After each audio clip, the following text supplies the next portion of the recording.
Haroldo, vamos complementar o que foi dito agora pelo doutor Miguel, pelo ministro Ricardo Salles. Uma pergunta para você. Como é que você vê o papel do produtor de cana nesse cenário? E ele deve se preparar a partir de que forma do Renovabil e do CBIOS? Por favor, Haroldo, a palavra é sua. Vamos imaginar aqui uma pequena simulação para que a gente possa entender efetivamente nesse momento. Vamos imaginar aqui uma usina teórica que processe 2,4 milhões de toneladas de cana, com uma produtividade média de 80 toneladas e com um ATR médio de 135, para a gente simplificar. Feito isso, vamos criar dois cenários para tentar identificar o papel do fornecedor. E esses dois cenários, vamos imaginar aqui, de novo, é só uma simulação para que a gente possa entender um pouco esse papel do produtor, mas vamos imaginar uma situação onde a gente tem uma usina que opere com metade de cana proveniente do fornecedor de cana, do produtor rural, e a outra metade produzida e cultivada pela própria unidade agroindustrial. Na situação 1, eu estou colocando aqui uma usina que tem 36% do seu mix de produção com açúcar e o complementar com etanol. Na situação 2, eu estou trazendo aqui uma usina que tenha uma outra situação, ou seja, uma destilaria autônoma, não produz açúcar. Nesse caso, vamos imaginar ainda 4 cenários dentro dessa minha primeira situação. Lembre-se que a minha primeira situação era 50% de cana própria, 50% de fornecedor, e que ela tinha um mix ali com 36% de açúcar e o complementar de etanol. Vamos imaginar 4 cenários. O primeiro cenário, onde o produtor é inelegível. O inelegível, entendo, o próprio produtor ele opta por não participar do programa, caso não queira, ou até mesmo que ele não fornece os seus dados, ou até mesmo que não atinge os critérios de elegibilidade. O segundo cenário, vamos imaginar que todos os fornecedores entram aí com seus dados de forma default, o dado padrão. Num terceiro cenário, vamos imaginar que entra metade, metade padrão e metade primário.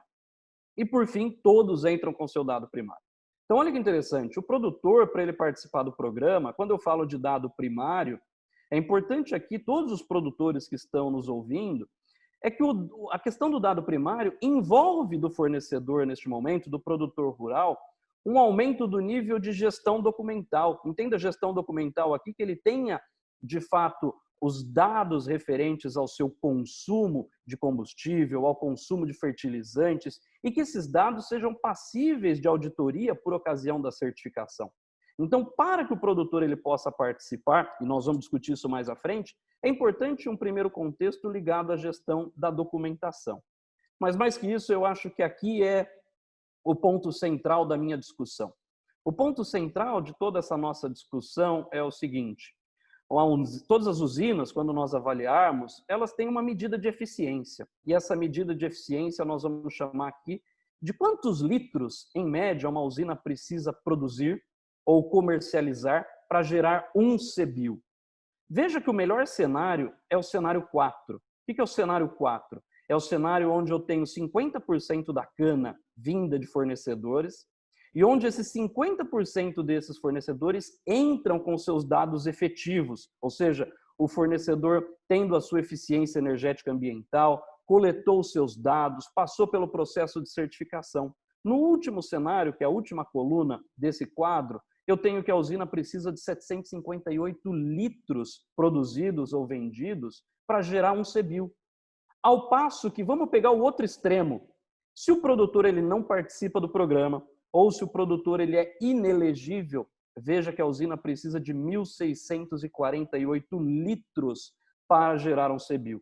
Então, desta primeira análise, talvez isso aqui é o maior ponto que eu queria trazer.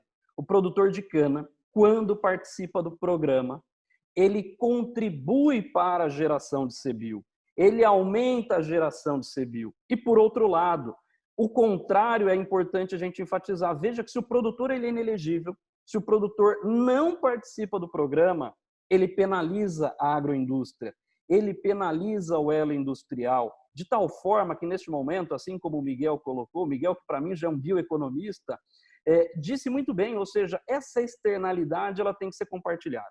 Mas para ser compartilhado, o produtor ele precisa participar. E quando o produtor ele participa do programa, ele aumenta o fator de geração de CBIOS da usina. É importante perceber que o fornecedor ele tem um papel extremamente importante, ou seja, o produtor rural, principalmente ele que está nos assistindo hoje nessa live, ele precisa saber que ele é um ponto vital e essencial desse programa, ou seja, ele contribui para a geração de CBIOS.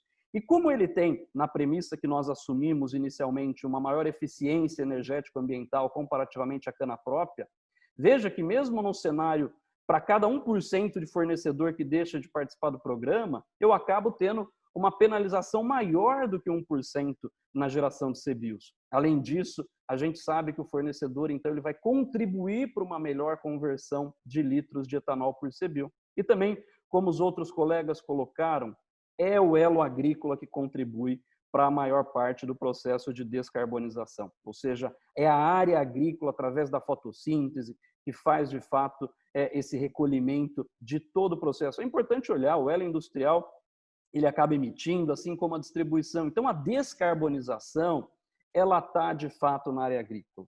E esse efeito da descarbonização vai se refletir para o produtor rural, ou seja, vai chegar para o produtor rural, no médio e longo prazo, uma receita incremental. Portanto, é preciso que o produtor passe a olhar também para o RenovaBio como uma oportunidade de retorno financeiro em função de tudo aquilo que ele faz em termos de eficiência energético-ambiental. E, por último, é importante de que, sem anuência do produtor, ou seja, se o produtor ele não informar os seus dados, ele não der o consentimento à unidade industrial, e ele sendo, por exemplo, inelegível, ele penaliza a agroindústria. Ou seja, mostra o que eu estou querendo trazer e enfatizar aqui nessa nossa conversa, é que o produtor rural ele tem duas contribuições muito fortes.